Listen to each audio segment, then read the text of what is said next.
اب میرے سامنے وہ صدیوں پرانا بھاری لکڑی کا دروازہ تھا، جس کے پیچھے سے اب بھی سسکنے کی مدھم مدھم آوازیں آ رہی تھی۔ میں نے اپنی دستی روشنی کو بائیں ہاتھ میں مضبوطی سے پکڑا تھا اور اپنے دائیں ہاتھ کی ہتھیلی کو اس ٹھنڈے اور کھردری لکڑی پر رکھ کر دروازے کو اندر کی طرف دھکیلنے کی کوشش کی تھی۔ دروازہ اتنا بھاری تھا کہ مجھے اپنے جسم کی پوری طاقت لگانی پڑی تھی۔ برسوں سے بند رہنے کی وجہ سے دروازے کے قبضوں میں زنگ لگ چکا تھا، اور جب اس نے اندر کی طرف کھلنا شروع کیا تو لکڑی کی ایک انتہائی دلکراش اور چیختی ہوئی آواز پیدا ہوئی، جو کسی بھوکے اور زخمی درندے کی دھاڑ جیسی لگ رہی تھی۔ دروازہ مشکل سے اتنا کھلا تھا کہ میں اس میں سے اندر داخل ہو سکوں، اور خوفناک کمرے کے اندر اپنا میں نے پہلا قدم رکھا تو سب سے پہلے جس چیز نے میرا استقبال کیا وہ ایک انتہائی شدید اور حبس زدہ بو تھی۔ یہ بدبو اتنی تیز اور ناگوار تھی جیسے گلے سڑے پتوں، پرانی گیلی مٹی اور بند جگہ کی ہوا برسوں سے ایک ہی جگہ قید ہو کر زہریلی ہو گئی ہو۔ مجھے ایک لمحے کے لیے اپنا دم گھٹتا ہوا محسوس ہوا تھا۔ میں نے بے اختیار اپنا ہاتھ اپنا ناک اور منہ پر رکھ لیا، اور کمرے کے اندر کا اندھیرا باہر کے اندھیرے سے کہیں زیادہ گہرا اور خوفناک تھا۔ ایسا لگ رہا تھا جیسے یہاں کی تاریکی نے روشنی کو مکمل طور پر نگل لیا ہو۔ میں نے اپنے ہاتھ میں پکڑی ہوئی دستی روشنی کو آگے کی طرف کیا تو روشنی کی اس ہلکی سی پیلی لکیر میں مجھے ہوا میں اڑتے ہوئے مٹی اور دھول کے بے شمار ذرات صاف نظر آنے لگے جو برسوں سے اس ویران کمرے کا حصہ تھے۔ روشنی پڑنے سے کمرے کی پرانی اور خستہ حال دیواریں نمودار ہو گئیں، جن کا پلستر جگہ جگہ سے اکھڑ چکا تھا، اور ان پر کالے اور گہرے رنگ کے عجیب و غریب دھبے پڑے ہوئے تھے جو کسی خوفناک سائے کی طرح لگ رہے تھے۔ میں نے آہستہ آہستہ اور انتہائی احتیاط کے ساتھ اپنے قدم آگے بڑھائے۔ میرے ننگے پاؤں جب اس کمرے کے انتہائی ٹھنڈے اور کھردرے فرش پر پڑے تو مجھے ایسے لگا جیسے میرے پورے جسم میں ایک سنسنی سی محسوس ہوئی۔ فرش پر مٹی کی ایک موٹی تہ جمی ہوئی تھی، اور جگہ جگہ تھوڑے بہت پاؤں کے نشان تھے، اور لکڑی کے چھوٹے چھوٹے ٹکڑے بھی بکھرے ہوئے تھے جو میرے قدموں کے نیچے دب کر ہلکی سی آواز یعنی کہ چرچراہٹ کو پیدا کر رہے تھے۔ کمرے کا ماحول اتنا زیادہ ڈراؤنا تھا کہ میرا دل چاہ رہا تھا کہ میں اسی وقت الٹے قدموں واپس بھاگ جاؤں اور اپنے کمرے میں جا کر کمبل اوڑھ کر سو جاؤں، لیکن وہ سسکنے کی آواز اب بہت زیادہ قریب سے آ رہی تھی اور واضح ہو چکی تھی۔ میں نے دستی روشنی کا رخ اسی طرف موڑا جدھر سے وہ درد بھری آواز آ رہی تھی۔ روشنی کا دائرہ جیسے ہی کمرے کے بالکل آخری اور تاریک کونے میں پہنچا تو وہاں کا منظر دیکھ کر میرے تو پیروں تلے سے زمین نکل گئی۔ آپ جانتے ہیں وہاں کیا تھا؟ وہاں میرے حلق سے اسے دیکھ کر حلق سے زوردار چیخ نکلنے والی تھی، لیکن میں نے اپنے دوسرے ہاتھ سے اپنا منہ سختی سے بند کر لیا، دبا لیا کہ میری چیخ نہ نکلے۔ سامنے فرش پر ایک انتہائی کمزور اور لاغر سی انسانی شکل سکڑ کر بیٹھی ہوئی تھی۔ جب میں نے روشنی کو اس کے بالکل اوپر کیا تو مجھے وہ ایک انتہائی بوڑھی اور ضعیف عورت نظر آئی تھی، جس کا جسم ہڈیوں کا ایک ڈھانچہ لگ رہا تھا۔ اس کے کپڑے اتنے میلے اور پرانے ہو چکے تھے کہ ان کا رنگ پہچاننا بھی بالکل ناممکن تھا، اور وہ جگہ جگہ سے پھٹ کر لٹک رہے تھے۔ اس بوڑھی عورت کے بال انتہائی الجھے ہوئے اور سفید تھے، اور جو اس کے چہرے اور کندھوں پر بکھرے ہوئے تھے اور ان میں مٹی اور جالے پھنسے ہوئے تھے۔ لیکن جس چیز نے مجھے سب سے زیادہ خوفزدہ حیران کیا کہ وہ اس عورت کے ہاتھوں اور پیروں میں پڑی ہوئی لوہے کی انتہائی موٹی اور بھاری زنجیریں تھیں۔ وہ زنجیریں اتنی بڑی اور مضبوط تھیں کہ انہیں دیکھ کر ہی اندازہ ہو رہا تھا کہ ان کو توڑنا کسی عام انسان کے بس کی بات نہیں ہے۔ ان زنجیروں کا دوسرا سرا دیوار میں گڑے ہوئے ایک بہت بڑے لوہے کے کڑے کے ساتھ سختی سے باندھا گیا تھا۔ وہ بوڑھی عورت فرش پر گھٹنوں کے بل بیٹھی ہوئی تھی، اور اس کا سر نیچے کی طرف جھکا ہوا تھا، جیسے اس کے اندر اپنا سر اٹھانے کی طاقت بھی نہ ہو۔ اچانک دستی روشنی کی پیلی اور تیز چمک جب سیدھی اس عورت کے جسم پر پڑی نا تو وہ بری طرح چونک اٹھی اور اس کے پورے جسم میں ایک تیز کپکپاہٹ دوڑ گئی۔ وہ برسوں سے اس گھپ اندھیرے اور تنہائی کی شاید عادی ہو چکی تھی، اس لیے روشنی کی وہ ہلکی سی کرن بھی اس کے لیے کسی تیز دھار کی طرح تکلیف دہ ثابت ہو رہی تھی۔ اس نے انتہائی تکلیف اور گھبراہٹ کے عالم میں تیزی سے اپنے دونوں کانپتے اور کمزور ہاتھ اپنے چہرے کے آگے کر لیے تھے، تاکہ وہ اپنی آنکھوں کو اس اچانک پڑنے والی روشنی سے بچا سکے۔ اس کی سانسیں بہت تیز چلنے لگی تھی اور وہ زنجیروں کو کھینچتے ہوئے دیوار کے مزید پیچھے کونے کی طرف سکڑنے کی کوشش کرنے لگی تھی۔ وہ پیچھے کی طرف ہونے کی صاف کوشش کر رہی تھی، جس سے ان بھاری زنجیروں کے آپس میں ٹکرانے کی ایک دل خراش اور خوفناک دھاتی آواز اس خاموش کمرے میں گونجنے لگی۔ میرا دماغ یہ ماننے کو بالکل تیار نہیں تھا کہ میرے دادا جان، جو پورے گاؤں میں اپنی شرافت کے لیے مشہور تھے، وہ اتنے ظالم بھی ہو سکتے ہیں۔ وہ اتنے ظالم ہو سکتے ہیں کہ کسی عورت کو یہاں قید کر کے رکھ سکتے ہیں۔ میرا دل ترس اور ہمدردی سے بھر گیا اور میں نے اپنی تمام تر ہمت جمع کرتے ہوئے انتہائی ڈرتے ڈرتے اپنے قدم اس بوڑھی عورت کی طرف بڑھائے تھے۔ میں اس کے بالکل قریب جا کر رک گیا اور انتہائی دھیمی اور کانپتی آواز میں اس سے پوچھا، کون ہیں آپ؟ کون ہیں آپ؟ اور دادا جان نے آپ کو ان بھاری زنجیروں میں اس قدر اندھیرے کمرے کے اندر کیوں رکھا ہوا ہے؟ جب میں نے دادا جان کی بات کی تو میری آواز سن کر اس بوڑھی عورت کا کانپتا ہوا جسم ایک لمحے کے لیے ساکت سا ہو گیا۔ اس نے اپنے چہرے کے آگے سے اپنے دونوں لرزتے ہوئے ہاتھ انتہائی آہستہ آہستہ نیچے کیے اور مجھے محسوس ہوا جیسے وہ اپنی پوری طاقت جمع کر کے کچھ کہنے کی کوشش کر رہی تھی۔ کچھ کہنے کی کوشش کر رہی ہے۔ اس کا گلا سوکھا ہوا تھا اور ہونٹ بری طرح پھٹے ہوئے تھے۔ اس نے انتہائی درد بھری اور مدھم سی آواز میں مشکل سے اپنے سوکھے ہونٹوں کو ہلاتے ہوئے بس اتنا کہا تھا کہ مدد کرو، میری مدد کرو۔ اس بوڑھی اور بے بس عورت کی وہ درد بھری پکار میرے کانوں کے راستے سیدھی میرے دل میں اتر گئی اور میرے اندر موجود سارا خوف جیسے ایک لمحے میں پگھل کر شدید ہمدردی میں بدل گیا تھا۔ میں انتہائی احتیاط کے ساتھ اس کے بالکل قریب زمین پر گھٹنوں کے بل بیٹھ گیا تاکہ میں اس کے چہرے کو صاف دیکھ سکوں۔ قریب سے دیکھنے پر اس کی حالت میری سوچ سے بھی زیادہ قابل رحم تھی۔ اس کے چہرے پر جھریاں اتنی گہری تھیں جیسے اس نے پوری زندگی صرف دکھوں میں گزاری ہو۔ میں نے اپنا کانپتا ہوا ہاتھ آگے بڑھایا اور نہایت نرمی سے اس کے ماتھے پر آئے ہوئے الجھے بالوں کو پیچھے کیا تاکہ اس کا چہرہ واضح ہو سکے۔ جیسے ہی میں نے اس کے بالوں کو ہٹایا، اس نے اپنی دھنسی ہوئی اور بے نور آنکھیں بڑی مشکل سے کھولی تھی اور جب اس کی نظر میرے چہرے پر پڑی تو اس کی آنکھوں میں مزید وحشت، ایک عجیب سی حیرت اور محبت میں بدلنے لگی۔ وہ مجھے اسی طرح ٹکٹکی باندھے دیکھے جا رہی تھی۔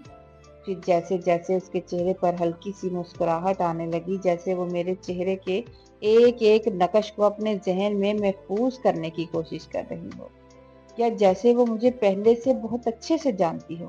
اس کی ویران آنکھیں اچانک آنسوؤں سے بھرنے لگی اور وہ گرم گرم آنسو اس کے گالوں کی جھریوں میں سے ہوتے ہوئے اس کے میلے کپڑوں پر گرنے لگے تھے۔ اس نے اپنے کانپتے ہوئے ہاتھ میری طرف بڑھائے اور روتے ہوئے انتہائی درد بھرے لہجے میں کہنے لگی کہ یہ تم ہو؟ تو تم اتنے بڑے ہو گئے؟ میرے خدا، کتنے سال گزر گئے! تم تو بالکل اپنے باپ پر گئے ہو۔ ان ظالموں نے میرا سب کچھ چھین لیا اور مجھے اس اندھیرے غار میں پھینک دیا، لیکن آج تمہیں اپنے سامنے دیکھ کر مجھے لگ رہا ہے جیسے میری ساری تکلیفیں ختم ہو گئی۔ اس کی محبت اور اس کی یہ بات سن کر میرے دماغ میں جیسے ایک زوردار دھماکہ ہوا اور میری سوچنے سمجھنے کی صلاحیت تقریباً ختم ہو گئی۔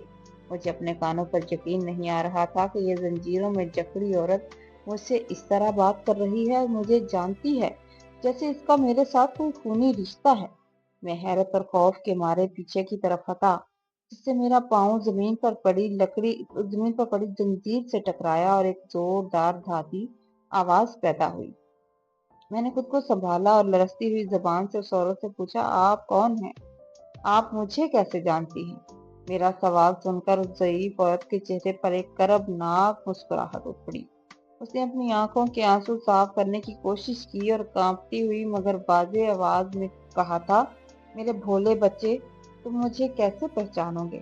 آخر تمہاری رگوں میں میرا ہی خون دوڑ رہا ہے۔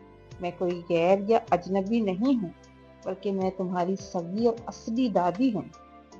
یہ انکشاف سنتے ہی میرے تو پیروں تلے سے زمین نکل گئی۔ میرے ہاتھ سے وہ دستی ٹارچ چھوٹ کر فرش پر جا گری۔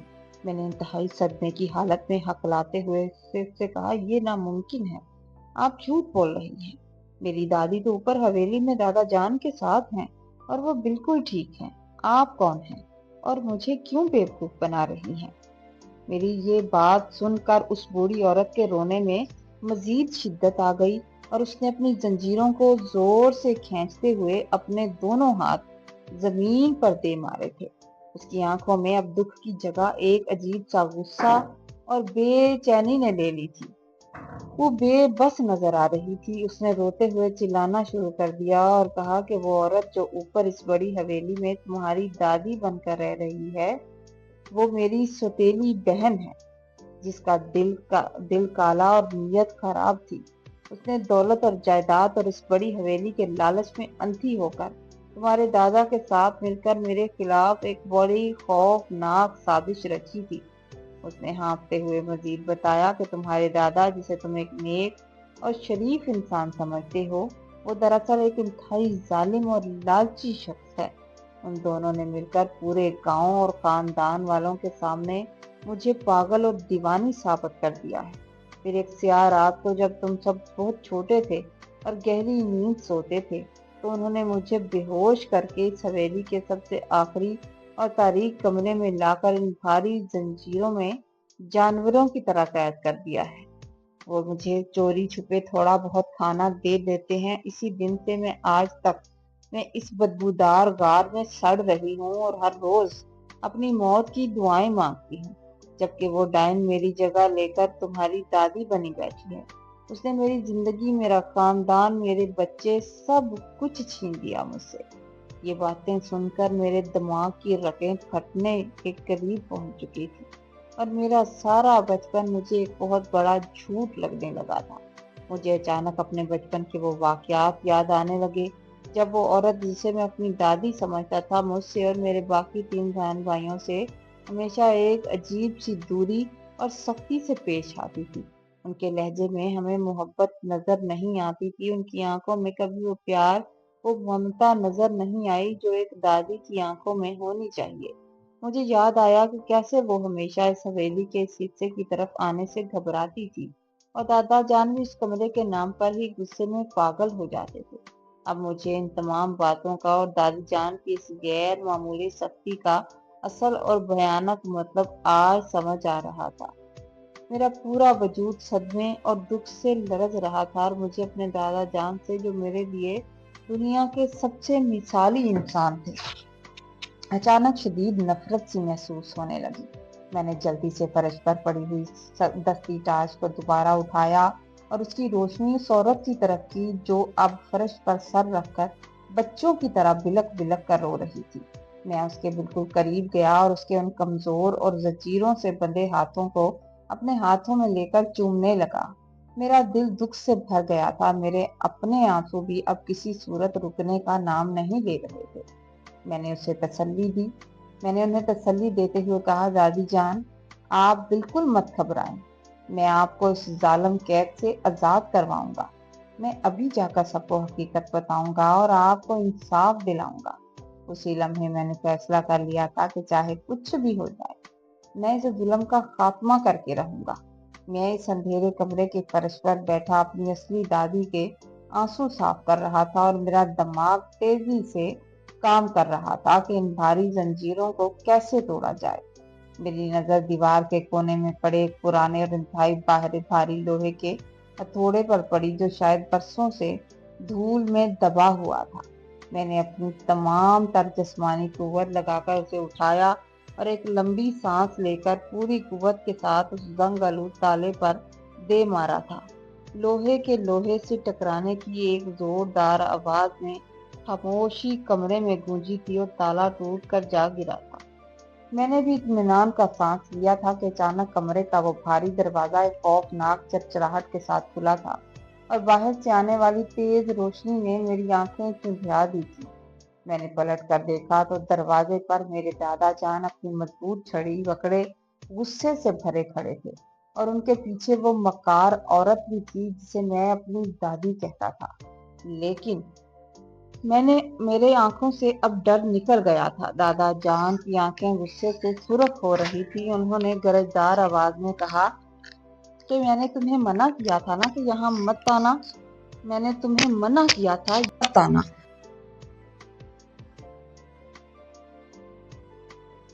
اب تم بھی اسی کے ساتھ سڑو گے مرو گے، لیکن اب میرا ڈر ختم ہو چکا تھا۔ میں نے مضبوطی سے ہتھوڑا پکڑا اور کہا کہ میں تمہارا اصلی چہرہ اب سب کے سامنے لاؤں گا۔ دادا جان نے مجھ پر حملہ کرنا چاہا، لیکن میں نے پھرتی سے خود کو بچایا اور ہتھوڑی کا ایک وار ان کی ٹانگوں پر کیا۔ ان کی کمزور ٹانگیں تھیں، وہ توازن کھو بیٹھے اور فرش پر گرنے لگے۔ وہ نقلی دادی خوف کے مارے ان کے پیچھے بھاگنے لگی، لیکن میں نے کمرے کا دروازہ دادی کو باہر نکال کر پیچھے سے بند کر دیا۔ انہوں نے میری اصلی دادی کے لیے جو کمرہ بنایا تھا اسی میں نے ان کو بند کر دیا۔ میں نے اپنی دادی کو سہارا دیا اور انہیں اس منحوس راہداری سے نکال کر حویلی کے کھلے صحن میں لے آیا تھا۔ فجر کا وقت تھا۔ صبح کی تازہ ہوا جب میری دادی کے چہرے کو چھو کر گزری تو انہوں نے آسمان کی طرف دیکھ کر اپنے رب کا شکر ادا کیا تھا۔ میں نے دادی کو چارپائی پر بٹھایا، بھاگتا ہوا گھر والوں کو گاؤں کے بزرگوں اور معززین کے پاس پہنچا۔ جب میں نے انہیں روتے ہوئے حویلی کا یہ بھیانک راز بتایا تو پہلے انہیں یقین ہی نہیں آیا، لیکن جب وہ سب حویلی پہنچے اور انہوں نے اپنی آنکھوں سے برسوں پہلے مردہ قرار دی جانے والی اصل مالکن کو زندہ دیکھا تو پورے گاؤں میں کہرام مچ گیا۔ لوگوں کا غصہ ساتویں آسمان پر تھا اور انہوں نے دادا جان اور اس مکار عورت کو پولیس اور قبیلے کے قانون کے حوالے کر دیا تاکہ انہیں انسانیت سوز مظالم کی سزا مل سکے۔ لوگ جائیداد کے لیے اپنوں اور اپنوں کی محبت کو بھول جاتے ہیں، مجھے آج اندازہ ہوا تھا۔ اس واقعے کے بعد میں نے اپنی دادی کو اس ظالم حویلی میں ایک پل بھی نہیں رکنے دیا۔ میں ان کے ساتھ شہر روانہ ہو گیا، انہیں اپنے ماں باپ کو لے کر انہیں ایک نئی اور پرسکون زندگی دی۔ آج میری دادی میرے ساتھ ہے، ان کی صحت بہتر ہو رہی ہے، ان کی مسکراہٹ میرے لیے دنیا کا سب سے بڑا سکون ہے۔ وہ پرانی حویلی اب ایک عبرت کا نشان بن چکی ہے، ہر دیکھنے والے کو یاد دلاتی ہے کہ ظلم کی رات چاہے کتنی ہی لمبی کیوں نہ ہو، انصاف کا سورج ایک نہ ایک دن اپنی پوری آب و تاب کے ساتھ ضرور چمکتا ہے۔ یہ اس دنیا کا اٹل سچ ہے کہ قدرت کا نظام دیر سے صحیح مگر انصاف ضرور کرتا ہے اور ظالم اپنے ہی بنائے ہوئے گھڑے میں ایک دن ضرور گر جاتا ہے۔ اسٹوری اگر آپ کو اچھی لگے تو آپ نے لائک کرنا ہے، کامنٹ میں ضرور بتانا ہے، چینل پر نئے ہیں تو پلیز چینل کو سبسکرائب کر دیجیے۔ اللہ حافظ۔